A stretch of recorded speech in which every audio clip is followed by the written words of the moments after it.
আমরা যখন কাউকে আলেম বা ধর্মীয় নেতা হিসেবে দেখি, তখন আমরা আশা করি তাদের জীবনটা হবে স্বচ্ছ এবং পবিত্র।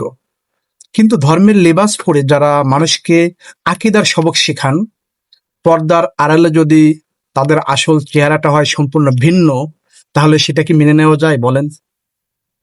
আজকে এমন একজন ব্যক্তিকে নিয়ে কথা বলবো, যার ব্যাপারে সোশ্যাল মিডিয়ায় এখন তোলপাড় চলছে। ফেসবুকে এখন হাবিবুর রহমান মিজবা নামের এক ব্যক্তিকে নিয়ে ব্যাপক আলোচনা সমালোচনা চলছে। তাকে নিয়ে আসা অভিযোগগুলো রীতিমতো ভয়ঙ্কর।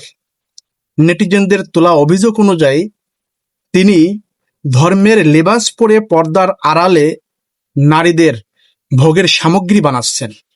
শুধু তাই নয়, জনগণের দেওয়া টাকা বা প্রতিষ্ঠানের অর্থ ব্যবহার করে তিনি ব্যক্তিগতভাবে খেয়াল খুশি মতো সম্পর্ক স্থাপন করছেন। বিয়ে ছাড়াই সম্পর্ক করা ভাবা যায়? এমনকি গর্ভে সন্তান নষ্ট করার মতো গুরুতর অভিযোগও তার বিরুদ্ধে শোনা যাচ্ছে। তার এই বিতর্কিত কর্মকাণ্ড এখন আর গোপন নেই। ইন্টারনেটে স্ক্রিনশট এবং বিভিন্ন প্রমাণ সহ সেগুলো সামনে চলে আসছে।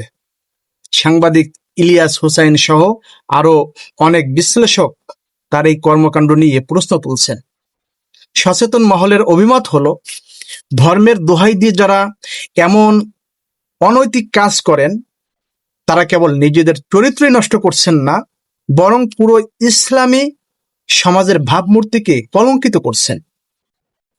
নেটিজেনরা বলছেন, এইসব ব্যক্তি ধর্মের নাম ব্যবহার করে সাধারণ মানুষকে ধোঁকা দিচ্ছে।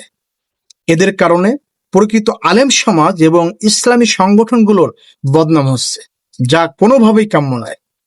আমি ইসলামী আন্দোলন বাংলাদেশ বা চরমোনার সমর্থকদের উদ্দেশ্যে সরাসরি বলছি, আপনারা হয়তো রাজনৈতিকভাবে বা মতদর্শগতভাবে ভিন্ন হতে পারেন, কিন্তু এমন নারীভোগী বা চরিত্রহীন কাউকে কি আপনাদের সংগঠনের আশেপাশে রাখাটা কি ঠিক হচ্ছে বলেন?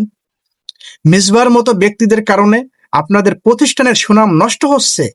আমার মতে এরকম বিতর্কিত ব্যক্তিদের এখনই সংগঠন থেকে বর্জন করা উচিত।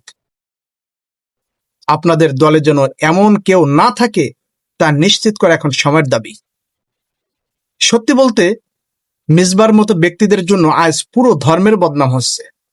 আপনারা এই বিষয়টি কিভাবে দেখছেন দর্শক? এমন ব্যক্তিদের কি সংগঠনের আশেপাশে রাখা উচিত?